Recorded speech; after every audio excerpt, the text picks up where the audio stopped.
붙여서 하나님께서 오늘 우리에게 주시는 말씀 디모데후서 2장 20절에서 26절 말씀 저와 여러분이 한 절씩 교독하겠습니다. 큰 집에는 금그릇과 은그릇만 있는 것이 아니라 나무 그릇과 질그릇도 있어서 어떤 것은 귀하게 쓰이고 어떤 것은 천하게 쓰입니다. 그러므로 누구든지 이러한 것들로부터 자신을 깨끗하게 하면 그는 주인이 온갖 일에 요긴하게 쓰는 성별된 그릇이 될 것입니다. 그대는 젊음의 정욕을 피하고 깨끗한 마음으로 주님을 찾는 사람들과 함께 의와 믿음과 사랑과 평화를 좇으십시오. 어리석고 무식한 논쟁을 멀리 하십시오. 그대가 아는 대로 거기에서 싸움이 생깁니다. 주님의 종은 다투지 말아야 합니다. 그는 모든 사람에게 온유하고 잘 가르치고 참을성이 있어야 하고 반대하는 사람을 온화하게 바로잡아 주어야 합니다. 그렇게 하면 아마도 하나님께서 그 반대하는 사람들을 회개시키셔서 진리를 깨닫게 하실 것입니다. 26절 같이 읽겠습니다. 그들은 악마에게 사로잡혀서 악마의 뜻을 좇았지만 정신을 차려서 그 악마의 올무에서 벗어날 것입니다. 아멘. 네, 자리에 앉으시기 바랍니다. 이제 드디어 12월도 시작이 됐죠. 오늘 12월 첫째 주 예배를 드리고 이제 오늘을 포함해서 4번의 예배가 2021년 남았습니다. 2021년 여러분 어떻게 잘 지내셨는지, 우리가 땡스기빙 때도 그렇지만 돌아오면서 내 삶을 잘 살았나, 어떤 삶을 살았나 한 번씩 이렇게 돌아보는 것 같아요. 여러분이 혹시 그 뉴스에 관심 있는 분들은 뉴스를 들으셨는지 모르겠는데요, 지난달 24일 안타까운 일이 벌어졌습니다. 프랑스에서 영국으로 건너가던, 고무보트를 타고 건너가던 난민 27명이 사망한 사건이 있었어요. 안타깝게도 그 27명 안에는 임산부도 있었고 어린이도 있었고, 고무보트가 뒤집어져서 영국으로 일자리를 찾아서 뭔가 더 나은 삶을 향한 사람들이 죽었습니다. 왜 난민들은 이렇게 목숨을 걸고 바다를 건너 영국으로 가려고 했을까요? 뉴스에서는 한 남성의 인터뷰를 이렇게 실으면서 그 인터뷰에 나오는 남성이, 난민이 이렇게 이야기합니다. 바다에 빠져 죽을 수 있다고요? 죄송한데 우리는 이미 죽은 사람들입니다. 누구도 우리를 받아주지 않죠. 여기서 우리는 쓸모가 없는 사람일 뿐입니다. 뭐 이런 말을 했어요. 한마디로 여기에 있어 봐야 미래가 없다, 인간다운 삶을 살 수 없다, 가치 있는 삶을 살 수 없다. 차라리 자기들을 찾고 자기들이 일할 수 있고 뭔가 더 나은 미래를 꿈꿀 수 있는 그곳으로 가기 위해 바다를 건너다가 어떤 사람들이 이렇게 죽는 거죠. 아마 여러분이 미국에 건너온, 이민 온 이유도 아마 좀 비슷할 것 같아요. 좀 더 가치 있는 삶을 살고 싶다. 좀 더 가치 있는 삶을 살고 싶다. 우리가 한 해를 마무리하고 새해를 꿈꾸면서 여러분 그런 다짐을 해보지 않습니까? 좀 더 가치 있는 삶을 살고 싶다. 여러분, 어떤 것이 더 가치 있고 어떤 것이 덜 가치 있는 삶일까요? 생각해 보신 적 있나요? 아마 이 세상 사람들은 쉽게 생각해서 시간당 페이로 내가 하는 일이 더 가치 있고 덜 가치 있다 이렇게 따지기도 하죠. 시간당 페이가 10불인 일을 하는 것과 시간당 페이가 30불인 일을 하는 것은 사실 크기가 큽니다. 차이가 1시간 일하고 10불 버는 것과 1시간 일하고 30불 버는 것은 차이가 크죠. 어쩌면 후자가 더 가치 있는 일이라고 생각하는 경향이 사람들에게 있습니다. 그래서 뭔가 같은 시간 일을 해도 더 나은 대우, 더 나은 어떤 물질적인 경제적인 보상을 받기 위해서 우리 유스 청년들이 열심히 공부하는 거 아닌가요? 더 좋은 대학에 가고자 하고 더 좋은 직장을 얻고자 하고, 뭐 그것이 세상에서 이것이 가치 있는 일이냐 덜 가치 있는 일이냐를 평가하는 하나의 기준이 되기도 합니다. 제가 어렸을 때 농사를 짓던 저희 아버지께서 입버릇처럼 하시던 말씀이 있어요. 너희들은 열심히 공부해서 좋은 대학을 가서 좋은 직장에 좀 가라. 그래서 나처럼 힘들게 살지 말고 좀 더 나은 삶을 살아라. 뭐 이런 이야기들을 입버릇처럼 하셨는데, 이 이야기의 배경에도 뭐가 있냐면 경제적인 보상이 낮은 일을 하면서 사는 것은 좀 힘들다, 덜 가치 있다 이런 거죠. 한마디로 내가 하는 경제적인 수익률로 이것이 가치 있는 삶이냐 덜 가치 있는 삶이냐를 평가한다는 거죠. 자, 그런데 이 경제적인 수익률, 시간당 페이로 우리가 하는 일의 가치를 다 따질 수가 있나요? 불가능하잖아요. 어쩌면 돈 가지고 모든 일이 정말 어떤 건 더 가치 있고 어떤 건 덜 가치 있다. 그러면 사람들은 또 어떤 일을 선호하고 덜 선호하고 더 가치 있고 덜 가치 있는 일을 결정할 때 또 다른 평가 기준을 갖죠. 덜 힘들고 덜 위험하고 덜 지저분한 일. 한마디로 이 업종 중에 3D 업종이라는 게 있죠. Difficult, dangerous, dirty. 한 일을 가리켜서 3D job이라고 하죠. 할 수 있으면 나는 이 3D job에 종사하고 싶지 않다. 왜냐하면 더 힘들고 더 위험하고 더 지저분하니까. 그런데 잘 한번 살펴보세요. 3D job이 사람들이 기피하는 3D job이 덜 가치 있는 일인가요? 잘 살펴보면 그렇지 않아요. 3D 잡으로 알려진 환경미화원, 아니면 택배기사, 농부, 어부, 주부, 건축노동자, 잘 보면 이 사람들이 없으면, 이 일이 없으면 어쩌면 경제가 잘 돌아가지 않고 정말 삶이 힘들어질 수 있는 거죠. 그래서 예수님께서도 목수라고 하셨지만 사실은 이제 목수가 가구 만드는 일만 안 했잖아요. 예수님께서도 당시 주변에 있는 도시들의 건설 노동자로 일하셨을 것이다. 이렇게 말하는 학자들이 많이 있습니다. 사람들은 누구나 가치 있는 삶을 살기를 원하죠. 어렸을 때 아이들이 장래의 희망이나 꿈을 말하면서 저 그냥 태어난 김에 사는 인생인 것 같아요. 제 인생은 그냥 이렇게 대충 살다가 죽을 거라고 말하는 아이가 있나요? 아무도 없습니다. 뭔가 의미 있는 인생, 뭔가 가치 있는 인생, 우리 아이들이 꿈꾸잖아요. 그런데 어른이 되어서는 어떻습니까? 우리가 어른의 삶을 살아보니까 세상이 참 내 마음대로 안 되는구나. 참 세상이 내 마음대로 안 되는구나. 뼈저리게 느끼게 되죠. 그러다가 어떤 분들은 이제 하면 안 되는데 이런 이야기도 해요. 죽지 못해 산다. 죽지 못해 산다. 그럼 그분이 정말 죽고 싶어서 그런 말을 하는 걸까요? 나는 죽는 게 꿈이야. 그래서 그런 이야기를 하는 걸까요? 아니잖아요. 나 자신이 정말 가치 있는 삶을 살고 싶은데, 인간다운 삶, 더 정말 귀한 삶을 살고 싶은데 마음대로 되지 않으니까 그 현실 때문에 괴로워서 이제 그런 이야기를 하는 거죠. 여러분 어떠십니까? 올 한 해가 이제 한 달밖에 남지 않았는데 삶을 한번 돌아보고 올해의 삶도 돌아볼 때 여러분 정말 가치 있는 삶을 살았는가? 아니면 가치 있는 삶을 덜 가치 있는 삶을 살았는가? 그렇다면 여러분은 무엇을 기준으로 어떤 일을 할 때 이것이 더 가치 있고 덜 가치 있다를 평가하나요? 시간당 페이? 아니면 경제적인 수익률? 아니면 덜 힘들고 덜 위험하고 덜 지저분한 그 일로 여러분이 가치 있는 삶을 사는 법을 결정짓습니까? 어쩌면 이런 것들이 이 세상의 일들을 이렇게 가늠하는 하나의 기준은 될 수 있죠. 하나의 기준은 될 수 있지만, 그러나 이것도 어디까지나 시대에 따라서, 장소에 따라서, 사람에 따라서 바라보는 기준이 다 달라지죠. 상대적이죠. 그래서 사람이 사람의 가치를 정하는 기준이 되지 못합니다. 사람의 시각은 왜곡되어 있기 때문에 그렇습니다. 때때로 그냥 주관적으로 생각할 때도 많고요. 그럼 누가 정말로 정확한 가치를 정할 수 있을까? 누가?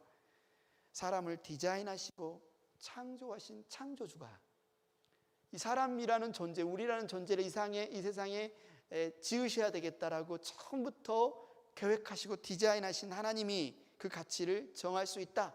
이게 가장 명확한 말이잖아요. 다시 말해서 사람의 존재 가치는 어디에서 찾을 수 있어요? 하나님 안에서 찾을 수 있죠. 사람의 생각이나 기준이 아니라 하나님의 기준으로 이 일이 가치 있는가 덜 가치 있는가를 우리가 평가할 수 있다는 거죠.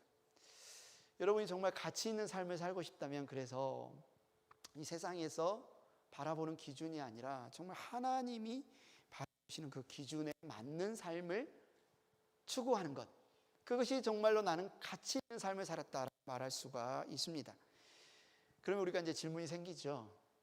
하나님은 어떤 삶을 가치 있는 삶이라고 말씀하실까? 하나님이 가치 있다고 말하는 삶이 가치 있다면, 그러면 하나님이 가치 있다고 귀하다고 여기는 사람은 어떤 사람일까? 우리가 궁금해집니다. 바로 오늘 본문에서 바울은 사람을 그릇에 비유해요. 성경뿐만 아니라 우리나라 격언에도 아니면 일상적으로 이 사람은 그릇이 좀 큰 사람이야, 이 사람은 그릇이 좀 작은 사람이야, 뭐 이런 표현을 하는데, 디모데후서 2장 20절 한번 읽어볼까요? 시작. 큰 집에는 금 그릇과 은 그릇만 있는 것이 아니라 나무 그릇과 질 그릇도 있어서 어떤 것은 귀하게 쓰이고 어떤 것은 천하게 쓰입니다. 사람을, 그런 이야기 하는 게 아니죠. 사람을 이야기하는데 그릇에 비유해서 설명을 해요. 큰 집에 다양한 종류의 그릇이 있다. 금그릇, 은그릇, 나무그릇, 흙그릇이 있다. 그러면 이제 이 말씀에서 우리가 또 질문할 수 있어요. 뭐 어떤 그릇이 가치 있는 그릇이냐?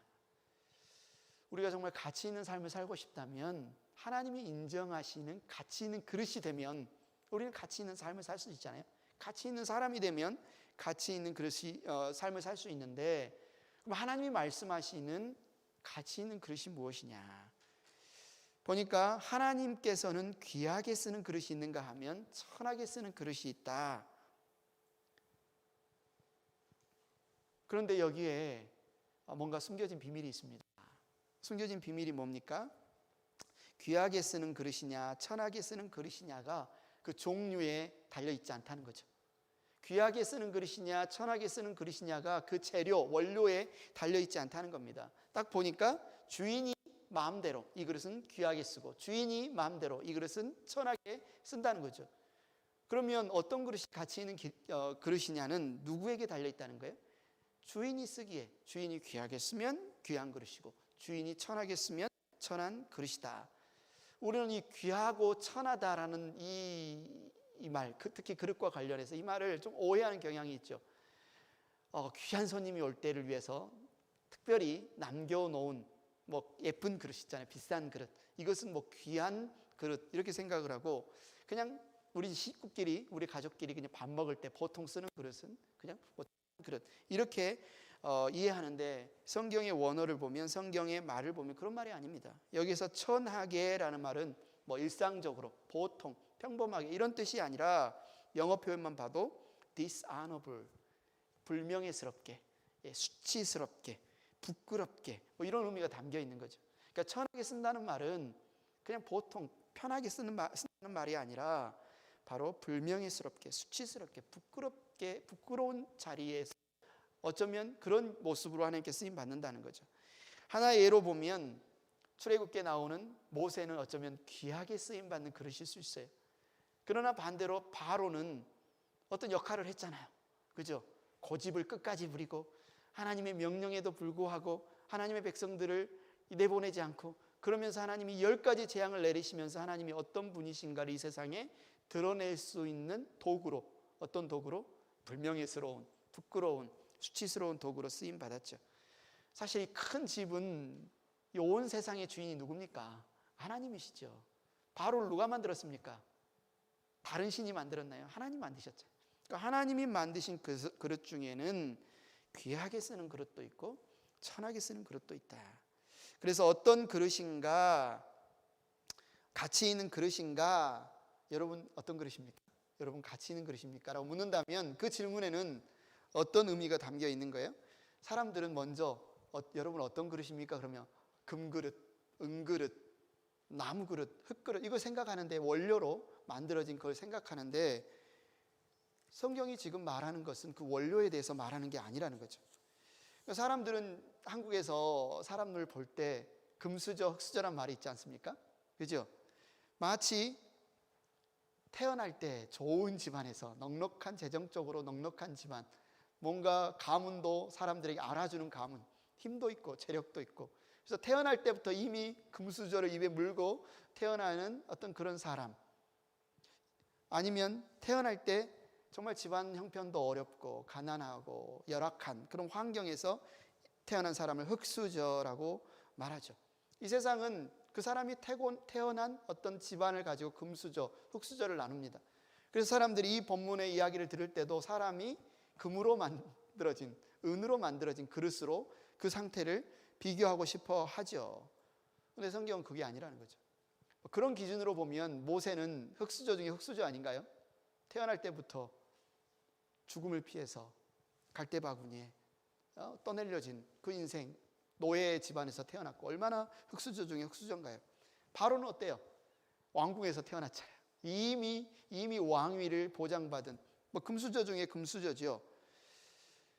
그러나 이처럼 사람이 타고난 배경은 자신이 선택할 수 있는 것이 아닙니다. 무슨 원료로 그릇이 만들어지느냐는 사람이 결정하는 게 아니고 하나님이 결정하시는 거죠. 그래서 우리는 무엇으로 만들어진 그릇이냐를 두고 금으로 만들어졌다고 해서 더 가치 있다, 은으로 만들어졌다고 해서 더 가치 있다라고 말할 수가 있어요, 없어요? 없다는 겁니다. 그렇게 말하는 기준이 틀렸다는 거예요. 하나님의 뜻대로 하나님은 어떤 것은 금으로, 어떤 것은 은으로, 어떤 것은 나무로, 어떤 것은 흙으로 만드실 수 있어요. 사람이 금이 더 낫고 은이 그 다음이고 나무나 흙은 가장 가치 없다라고 생각하는 건 누구 생각이에요? 사람들이 만들어낸 생각이죠. 사람들의 생각이에요. 성경을 보십시오. 이사야 55장 8절에 뭐라고 말합니까? 하나님 우리에게 말씀하시기를 나의 생각은 너희의 생각과 다르며 너희의 길은 나의 길과 다르다. 주님께서 하신 말씀이다. 하나님의 생각은 달라요. 금이 더 가치 있고 흙이 더 가치 있다, 이건 사람의 생각이고요. 하나님은 그분의 선하신 계획과 뜻대로 어떤 사람은 금으로, 어떤 사람은 은으로 만들고 어떤 사람은 흙으로 만들지만 그 모든 하나님의 계획에 합당하게 만들어졌다는 거죠. 그래서 하나님께서 그분의 선하신 계획에 따라 알맞게 지으신 것, 그분의 그리고 각자의 쓰임이 다르기에 그 특징에 따라 정말 다양하게 만드신 것, 이것이 성경이 말하는 우리의 지음받음입니다. 그런데 어떤 사람이 나는 흙수저야, 나는 태어날 때부터 흙수저야 라고 절망하고 막 원망하고, 아니면 어떤 사람은 나는 금수저야, 태어날 때부터 내 인생은 이미 보장됐어 라고 교만하고, 이 두 가지 생각 다 하나님이 기뻐하시는 생각이 아니라는 거죠. 그렇게 생각하는 사람이 있으면 하나님 뭐라고 하세요? 네 생각과 내 생각은 다르다, 이렇게 말씀하십니다. 네 길과 내 길은 다르다. 가치 있는 삶을 사는 법은 이 금수저냐 흙수저냐가 아니라는 거죠. 그래서 여러분에게 어떤 그릇입니까? 라고 묻는 질문에 나는 어떤 집안에서 태어났지? 내가 가지고 있는 것이 무엇이지? 금그릇인가? 흙그릇인가? 이것을 살피라는 말이 아니고, 어떤 종류의 그릇이냐가 아니고 어떤 거예요? 나는 나의 주님이신 하나님께 쓰임받고 있는 그릇이냐, 아니면 어떻게 쓰임받고 있는 그릇이냐, 이 질문을 우리에게 던져봐야 됩니다. 여러분 어떻습니까? 여러분은 주님께 귀하게 쓰임받는 그릇인가요? 아니면 천하게 쓰임받는 그릇인가요? 그래서 우리에게 남은 질문은 이것입니다. 그러면 어떻게 하나님께 귀하게 쓰임받는 그릇이 될 수 있을까? 분명히 하나님께 귀하게 쓰임받는 그릇이 귀한 삶을 사는 비결인데, 그렇다면 어떻게 하면 하나님이 귀하게 쓰시는 사람이 될 수 있을까? 오늘 본문 21절 한번 같이 한번 읽어볼까요? 시작. 그러므로 누구든지 이러한 것들로부터 자신을 깨끗하게 하면 그는 주인이 온갖 좋은 일에 요긴하게 쓰는 성별된 귀한 그릇이 될 것입니다. 핵심은 여기에 있네요. 그죠? 하나님이 귀하게 쓰시는 그릇에는 특징이 있는데, 그 특징이 뭐다? 원료가 아니라 금이냐 은이냐가 흙이냐가 아니라 깨끗한 그릇이냐, 가장 가치 있는 그릇, 주님이 귀하게 쓰시는 그릇은, 정답은 깨끗한 그릇이다. 여기는 우리의 책임이 이제 달려 있는 거죠. 그러니까 사도 바울이 영적인 아들 디모데에게 뭐라고 해요? 너희는 깨끗한 그릇이 되라, 이렇게 이야기를 하고 있죠. 우리는 주님께서 쓰임받기를 원한다면, 가치 있는 삶을 살기를 원한다면 이 깨끗한 그릇이 돼야 되는데, 그러면 어떻게 깨끗한 그릇이 될 수 있는가? 바울은 이 깨끗한 그릇의 세 가지 특징을 이야기를 합니다. 첫 번째, 깨끗한 그릇은 성별된 그릇이다. 성별이 뭡니까? 거룩하게 구별된 그릇이죠. 특별한 목적을 위해 구별되었다는 뜻이죠. 그냥 성별이란 말은 어떤 목적, 내가 원하는 목적을 위해서 좋다고 생각하는 목적을 살아가는 것이 아니라, 하나님이 이것이 옳다고 생각하는, 하나님이 이것이 의롭다고 생각하는, 우리에게 말씀하시는 그 일을 위해 살아가는 삶, 거룩한 삶, 그것이 바로 깨끗하다는 겁니다. 성경에서 말하는 깨끗함은 하나님의 뜻에 맞는 게 깨끗하다는 거죠. 하나님의 목적을 위해서 내 삶을 드리는 게 깨끗하다고 말하고 있는 거죠. 두 번째, 깨끗한 그릇은 요긴하게 쓰는 그릇이다. 요긴하게 쓰는 그릇이라는 것은 하나님이 딱 그 하나님의 뜻에 맞게 쓰려고 했더니 딱 맞는 거예요. 합당한 거예요. 아, 내가 꼭 필요했어. 내가 꼭 이런 사람이 필요했어. 하나님이 다윗을 보고 내 마음에 합한 사람이라고 하죠. 내가 딱 쓰기 좋은 사람 다윗 너야. 그런 것처럼 요긴하게 쓰는 그릇이라는 것은 주인이 쓰기에 합당한, 딱 맞는 그 마음을 시원케 하는. 그래서 잠언 25장 13절, 저희 큰딸 이름을 시온이라고 지은 이 그 성경 구절인데요. 믿음직한 심부름꾼은 그를 보낸 주인에게 무더운 추수 때에 시원한 그 주인의 마음을 시원하게 해준다. 요긴하다는 말은 정말 주님의 마음, 하나님의 마음에 딱 맞는, 그게 깨끗하다는 거죠. 우리가 생각하는 깨끗한 거 조금 틀리죠? 하나님이 깨끗하다라고 할 때는 그 마음에 맞는다.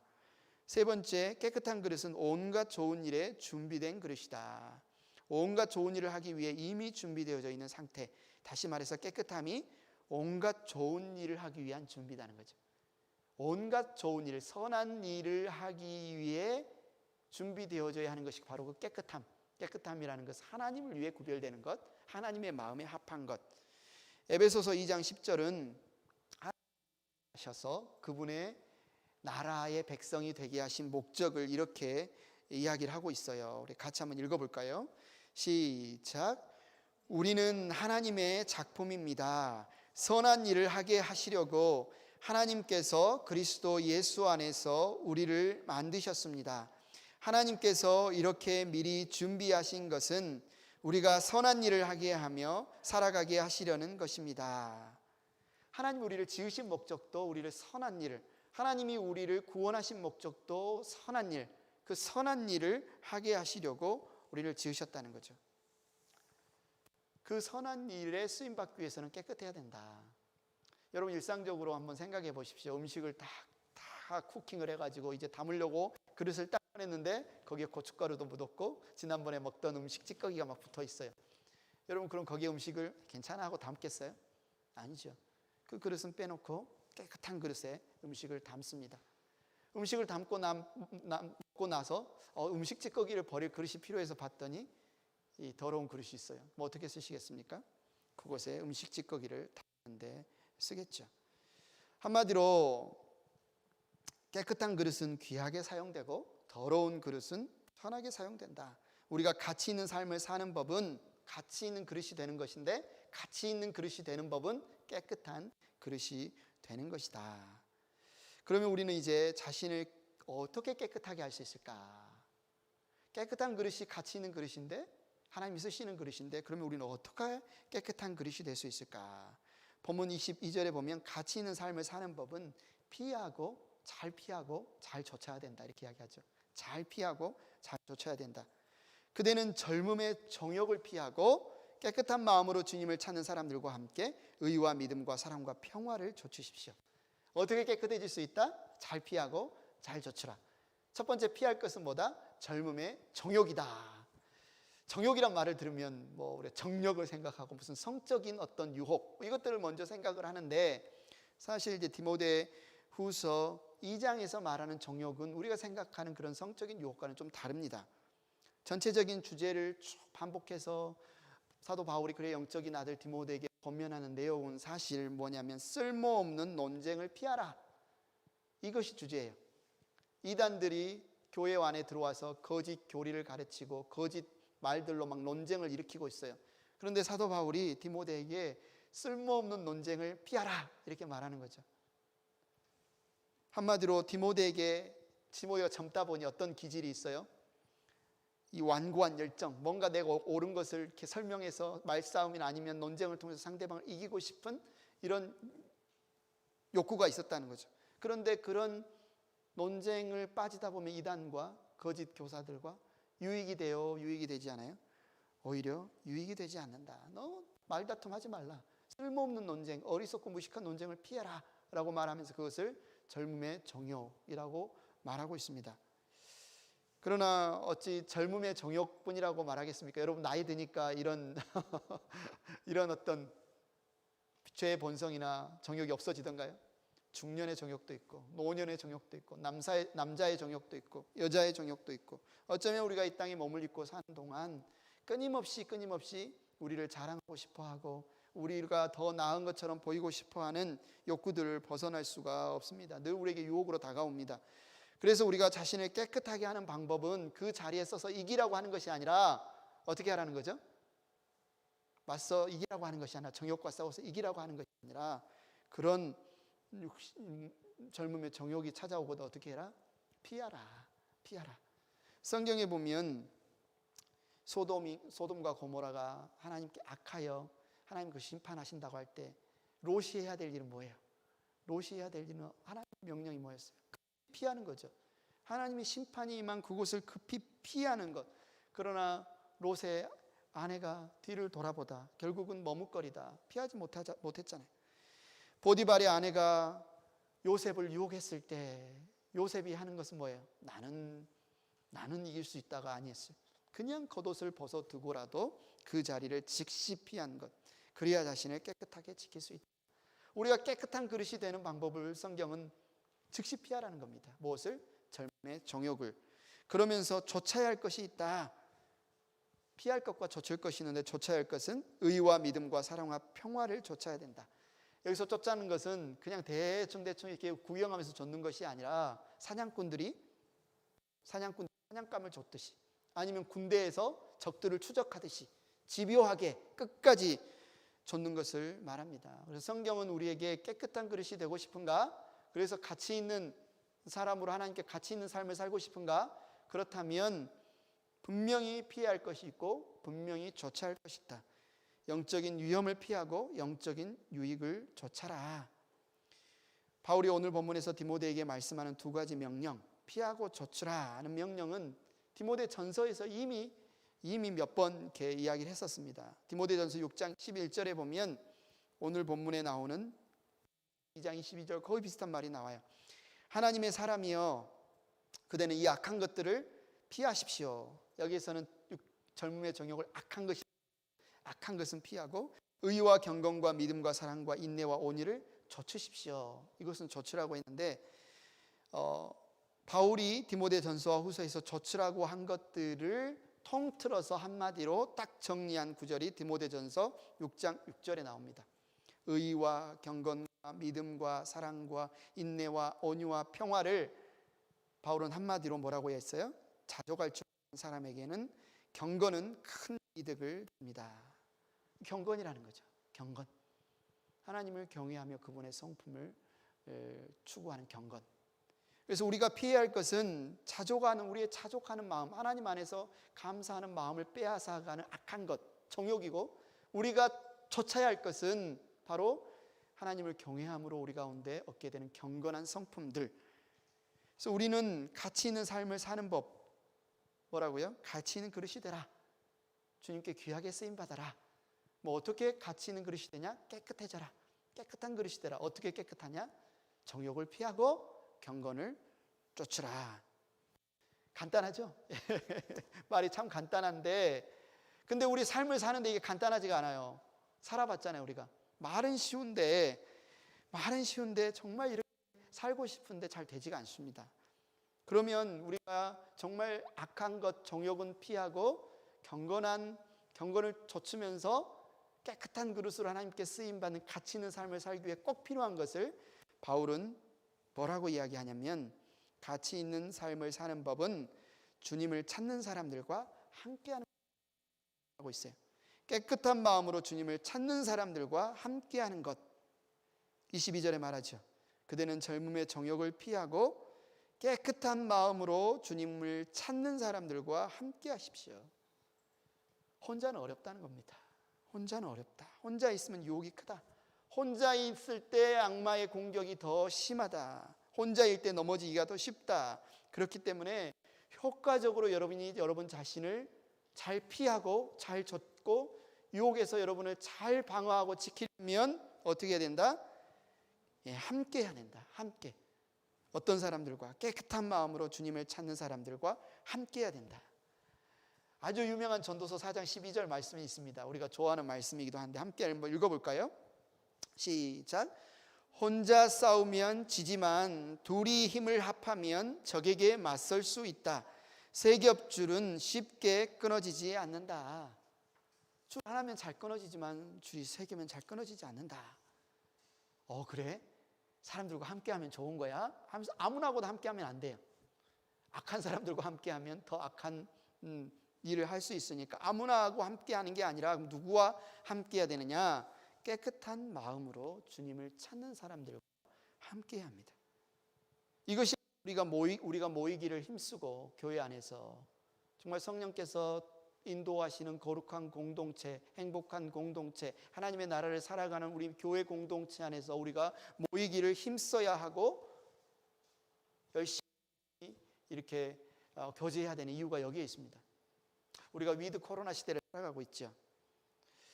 그래서 한 해를 돌아보고 벌써 2년째가 가까이 돼 가는데 우리가 함께하는 일에 많이 소홀해지기 쉽고 또 모이기도 쉽지 않은 상황에 있는 것이 사실입니다. 그럼에도 불구하고 하나님께서 우리에게 명령하시는 일은 홀로 있는 게 편하기도 하고 떨어져서 그냥 하는 게 이지할 수도 있지만 그게 위험하다는 겁니다. 그렇게 해서 우리 자신이 하나님이 기뻐하시는 깨끗한 그릇, 가치 있는 삶을 살아가는데 그게 우리에게 유익하지 않다는 거예요. 할 수 있으면 악을 피하고 정욕을 피하고 경건을 추구하기 위해서 모이기에 힘써라. 모이기에 힘써라. 함께 모이기 위해 수고해라. 함께하지 않고 떨어져 있으면 그만큼 영적으로 위험해진다. 유혹에 더 많이 노출된다. 여러분 그 동물의 세계인가요? 뭐 이런 거 보면 사자가 먹이를 사냥할 때 어떤 먹이를 타겟으로 삼습니까? 무리끼리 가는 데는 잘 건들지 못해요. 아무리 약한 짐승이라도. 그런데 무리에서 떨어지잖아요. 그 무리를 공격합니다. 그 먹이를 공격합니다. 함께 모이지 않는 사냥감은 훨씬 사냥하기가 쉬워요. 그래서 주님과 함께, 형제 자매들과 함께, 교회와 함께 하는 것이 우리에게 유익하고 우리가 가치 있는 삶을 사는데 굉장히 유익합니다. 우리가 정욕을 피하고 경건을 좇는 삶을 살아감으로 우리가 깨끗하게 됩니다. 그렇게 깨끗한 그릇을 하나님은 귀하게 쓰시는데 그리고 가치 있는 삶이 주님께 쓰임받는 삶인데 그 삶을 위해서는 우리가 무엇을 해야 된다? 깨끗한 마음으로 주님을 부르는 사람들과 함께 해야 합니다. 바울은 피하라, 젖으라 라는 명령과 함께 한 가지 명령을 후에 더 주고 있어요. 23절에 보니까 멀리하라 라는 명령인데요. 어리석고 무식한 논쟁을 멀리하십시오. 그대가 아는 대로 거기에서 싸움이 생깁니다.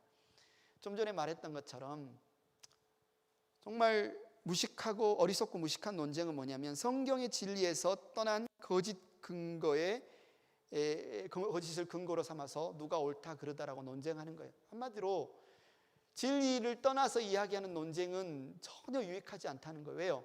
그 논쟁의 결과는 항상 싸움으로 이어지기 때문에 어쩌면 그렇게 거짓을 말하는 사람들과 싸워서 이기고 싶은 욕구가 디모데에게 있었을지 모르겠습니다. 우리가 뭐 이단들 있잖아요. 여호와 증인이 와서 막 하고 하면 내가 한번 그래도 신앙생활 한 20년인데 내가 한번 해볼 것 같은데 뭐 이렇게 우리 마음이 막 들기도 해요.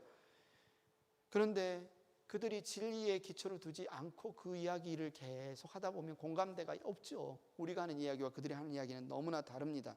그래서 이런 논쟁은 어리석고 무식한 논쟁이라고 하는 거예요. 그래서 멀리하라. 디모데 아들 디모데야, 믿음의 형제 자매들이여, 어리석고 무식한 논쟁을 멀리하십시오. 이렇게 말하는 거죠. 딱 여기까지만 들으면 아유, 그런 사람들 가까이 하면 안 되겠구나. 아유, 이렇게 생각이 들 수 있는데 오늘 본문이 여기서 끝나지가 않아요. 그러나 주님께 귀하게 쓰임받고 가치 있는 삶을 살아가는 우리가 놓치지 말아야 할 것은, 우리가 피해야 할 것은 어리석고 무식한 논쟁이지, 그 사람 자체가 아니다라는 거죠. 사람을 피하라는 말이 아니고, 죄인들을 피하라는 말이 아니고, 어리석은 사람들을 피하라는 말이 아니고, 그들과 논쟁하는 것을 피하라. 그러면 바울은 깨끗한 마음으로 주님을 찾는 사람들에게 뭐라고 권면하나요? 24절부터 26절을 보십시오. 주님의 종은 다투지 말아야 합니다. 그는 모든 사람에게 온유하고 잘 가르치고 참을성 있어야 하고 반대하는 사람을 온화하게 바로잡아 주어야 합니다. 그렇게 하면 아마도 하나님께서는 그 반대하는 사람들을 회개시키셔서 진리를 깨닫게 하실 것입니다. 그들은 악마에게 사로잡혀서 악마의 뜻을 쫓았지만 정신을 차려서 그 악마의 올무에서 벗어날 것입니다. 무식하고 어리석은 논쟁을 하지 마라. 그러나 무엇을 하라? 반대하는 사람에게 온유하고 잘 가르치고 참을성 있게 대하고 온화하게 바로잡아 주라는 것입니다. 이런 삶이 바로 주님께 귀하게 쓰임받는 삶이요, 이런 삶이 바로 가치 있는 삶이다. 가치 있는 삶이다. 고귀하고 가치 있는 삶 하면 죄도 안 짓고 뭔가 착하고 믿음 좋은 사람들과만 모여서 살면 참 내가 가치 있는 삶을 살 것 같아 라고 말하는데, 성경은 뭐라고 이야기하냐면 죄의 한복판에서 어쩌면 정말 어리석고 어쩌면 가장 힘든 그 사람들에게 가서 도우라는 거죠. 그러나 그들과 논쟁하려고는 하지 마라. 그러나 깨끗한 마음으로 주님을 찾는 사람들은 반대하는 사람에게 온유하고 잘 가르치고 참을성 있게 대하고 온화하게 바로 잡아주라. 그런데 여기서 우리가 기억해야 할 아주 중요한 사실이 있습니다. 우리의 몫은 거기까지다. 우리의 몫은 거기까지다. 우리가 열심히 주님을 섬기고 사역하다 보면 그 열매, 그 결과를 보고 싶어 해요. 내가 이렇게 열심히 충성했는데, 내가 이렇게 열심히 가르쳤는데, 내가 이렇게 열심히 발을 씻고 사랑했는데 저 사람이 변화되었으면 좋겠다. 회개했으면 좋겠다. 그런데 성경은 그것은 우리의 하기에 달려있는 게 아니다라는 거죠. 뭐라고 이야기합니까? 그렇게 하면 아마도 하나님께서 그 반대하는 사람들을 회개시키셔서 진리를 깨닫게 하실 것이다. 어쩌면 우리가 이렇게 한다 할지라도 우리 애가 살아있는 동안, 우리가 그 사람과 접촉하는 동안 그 사람이 변하지 않을 수도 있어요. 그건 우리의 몫이 아니라는 겁니다. 하나님의 섭리와 하나님의 계획 안에 있다는 거예요.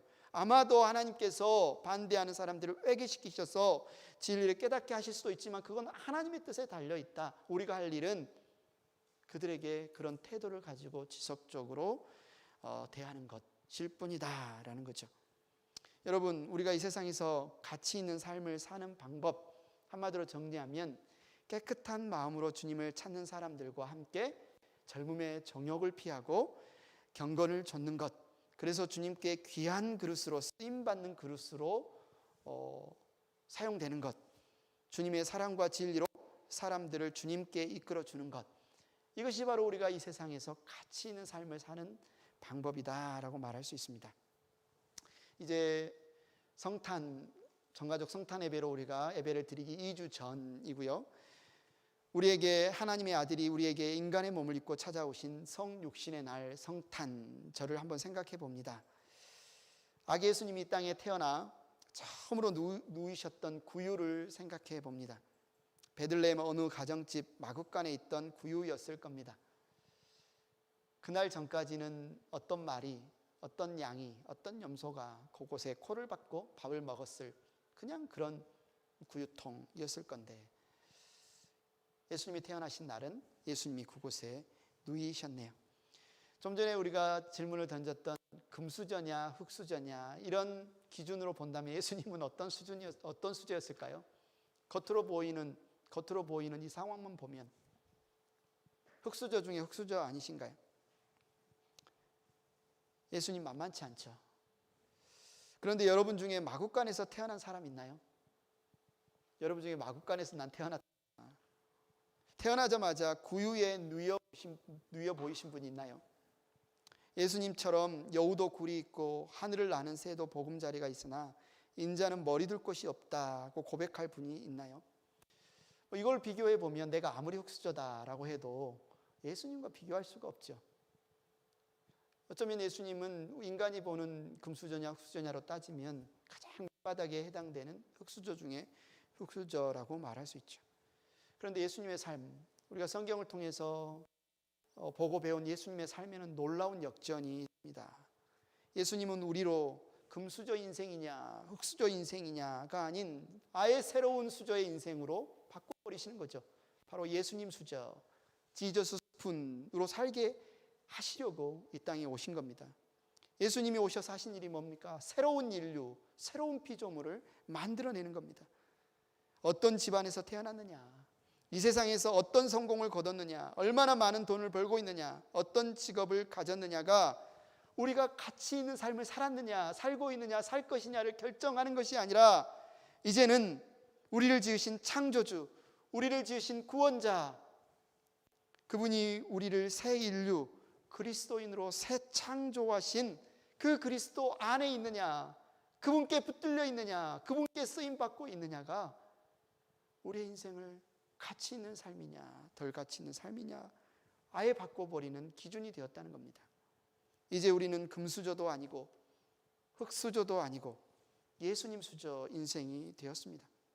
우리가 가진 수저는 이제 더 이상 우리가 무엇을 먹을까, 무엇을 입을까, 무엇을 마실까에 사용되는 수저가 아니라 우리가 가진 수저는 이제는 하나님의 영광을 어떻게 드러낼까, 하나님의 사랑을 어떻게 전할까, 하나님의 생명을 나누는 수저, 하나님의 영광을 드러내는 수저, 하나님의 복음을 전하는 그 수저로 사용되고 있다는 사실을 여러분 기억하시기 바랍니다.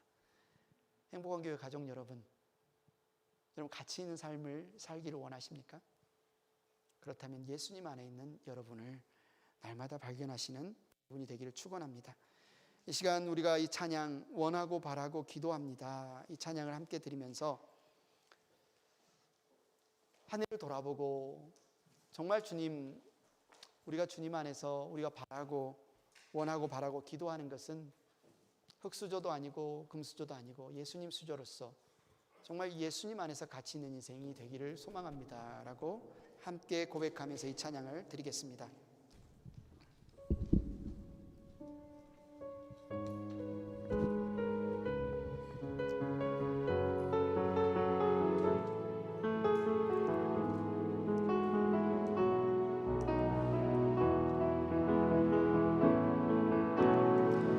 세상을 살아가는 동안에 나의 힘을 의지할 수 없으니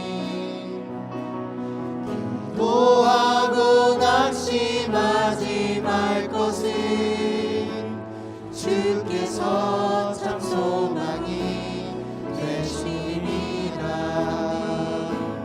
하나님의 꿈이 나의 비전이 되고 예수님의 성품이 나의 인격이 되고 성령님의 권능이 나의 능력이 되길 원하고 바라고 기도합니다. 주의 길을 걸어가는 동안에 주의 길을 걸어가는 동안에 세상의 것 의지할 수 없으니 감사하고 낙심하지 말 것은 주께서 참 기쁨이 되심이라. 하나님의 꿈이 나의 비전이 되고 예수님의 성품이 나의 인격이 되고 성령님의 권능이 나의 능력이 되길 원하고 바라고 기도합니다. 하나님의 꿈이 나의 비전이 되고 예수님의 성품이 나의 인격이 되고 성령님의 권능이 나의 능력이 되길 원하고 바라고 기도합니다. 원하고 바라고 기도합니다. 이 시간 함께 기도하겠습니다. 하나님 감사합니다.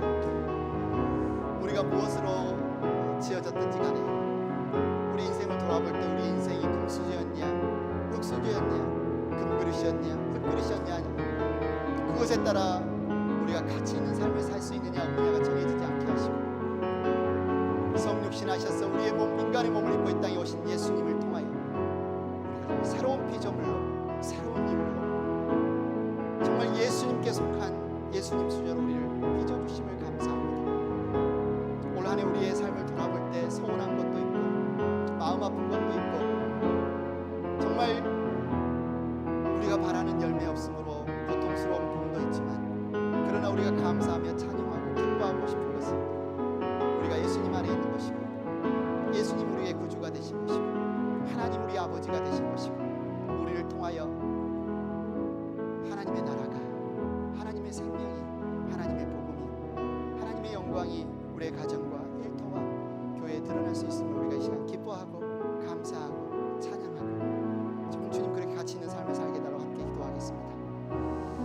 사랑이 많으신 주님 감사하고 기뻐하고 찬양합니다. 우리가 간절히 바라고 소망하고 구합니다. 하나님의 영광이 하나님의 나라가 하나님의 생명이 우리를 통해 드러나게 하여 주시옵소서.